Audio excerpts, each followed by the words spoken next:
हरे कृष्ण। स्वागत है आपका हमारे चैनल पर। आज की इस वीडियो में आप जानेंगे एकादशी व्रत के पारण की विधि और साथ ही सुनेंगे मदन द्वादशी व्रत की कथा। 8 अप्रैल 2025 को कामदा एकादशी के व्रत का पालन किया गया था, जिसका पारण 9 अप्रैल 2025 को किया जाएगा और 9 अप्रैल 2025 को ही मदन द्वादशी है, जिसको कि महाद्वादशी के नाम से भी जानते हैं। मदन द्वादशी का व्रत करने से पुत्र की प्राप्ति होती है। जिन भक्तगणों को पुत्र पाने की इच्छा है और पुत्र प्राप्ति में बाधा आती है, उन्हें मदन द्वादशी का व्रत अवश्य करना चाहिए। तो चलिए सबसे पहले हम एकादशी व्रत के पारण की विधि जान लेते हैं, उसके बाद मदन द्वादशी की कथा सुनेंगे। तो एकादशी का व्रत 3 दिन होता है, सभी जानते हैं, दशमी, एकादशी और द्वादशी।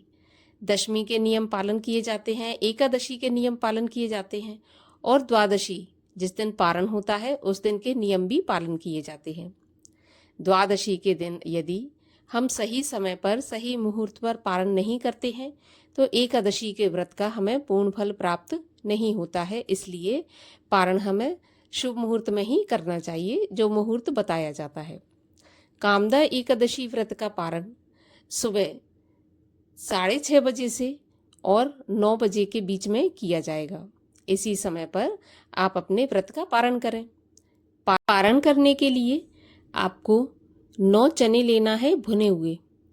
आप 9 चने लें और मुट्ठी में रखें।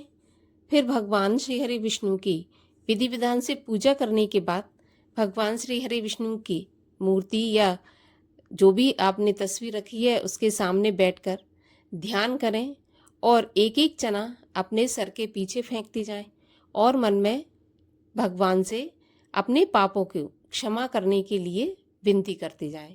और ऐसा मन में विचार करें कि 7 चने के रूप में 7 जन्म के पापों को भगवान ने नष्ट कर दिया है, आपसे दूर कर दिया है। ये बिल्कुल सही विधि है व्रत पारण करने की। अब इसके अलावा अगर आप इस तरह से व्रत पारण नहीं करते हैं तो फिर आप शुद्ध एवं सात्विक भोजन खाकर भी व्रत का पारण कर सकते हैं। तुलसी दल से भी व्रत का पारण कर सकते हैं, गंगा जल से व्रत का पारण कर सकते हैं। और एक बात आपको ध्यान रखना है कि व्रत का पारण करने से पहले आपको किसी ब्राह्मण को या किसी गरीब को दक्षिणा, दान या फिर एक समय का भोजन अवश्य देना चाहिए। हो सके तो ब्राह्मण को भोजन कराने के बाद ही अपने व्रत का पारण करें। यदि आप सामर्थ्यवान नहीं है कि इतना जल्दी आप भोजन करा सकें तो एक ब्राह्मण की भोजन की कच्ची सामग्री आप अलग से निकाल के रख दें, साथ ही उसमें दक्षिणा भी डालें। इसके बाद आप अपने व्रत का पारण करें। व्रत पारणा के दिन भी आपको शुद्ध एवं सात्विक भोजन ही लेना है। द्वादशी के दिन भी आपको किसी भी प्रकार का तामसिक भोजन, प्याज, लहसुन, मांस इत्यादि का सेवन नहीं करना है, तभी आपका एकादशी का व्रत पूर्ण माना जाएगा। और अब सुनते हैं मदन द्वादशी व्रत की कथा। मदन द्वादशी की एक पौराणिक कथा के अनुसार देवताओं ने युद्ध में सभी दैत्यों का अंत कर दिया था, जिससे दैत्य वंश पर संकट छा गया। दैत्य कुल के मारे जाने से दुखी माता दिति मानसिक तौर से बहुत कष्ट में थी, जो कि दैत्यों की माता थी।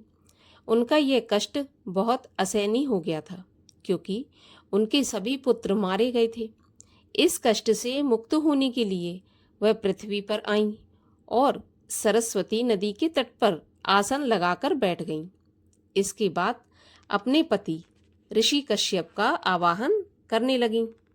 फिर उन्होंने करीब 100 साल तक कठोर तप किया, फिर भी पुत्रों के शोक से उनका मन व्याकुल बना रहा। उनको शांति और मुक्ति नहीं मिली।